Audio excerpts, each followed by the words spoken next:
लेकिन एक सेकंड মা আমি তো মাধ্যমিক পাস করে গেছি, তুমি না আমাকে আইফোন কিনে দিতে বাবাকে ভালোবাসলে লাইক করো, মাকে ভালোবাসলে সাবস্ক্রাইব করো, আর আল্লাহর এই ছবিকে ভালোবাসলে লাইক সাবস্ক্রাইব দুটোই করো। কত দাম আইফোনের? 1,50,000। কি বললি? 1,00,000 টাকা কখনো চোখে দেখেছিস?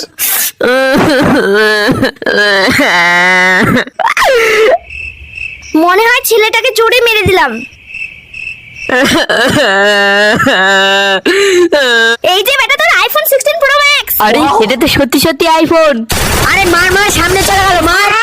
হ্যালো বন্ধু, কি করছিস বল? আরে আমি আইফোন নিয়েছি। আরে আমাদের পরিবারের তো কেউ আইফোন দেখিনি, আমি নিলাম বলে দেখতে পেলো। নে নে, হয়েছে হয়েছে, আইফোন কিনে দিয়েছে বলে বিশাল ব্যাপার। এই নে দেখ আর জল, তোর আইফোন আছে। দেখ দেখ কতটা সুন্দর, অ্যাপেল অ্যাপেল লোগো লাগানো আছে। স্কুলে যাওয়ার ইচ্ছে করে না, স্কুলে যাওয়ার ইচ্ছে করে না।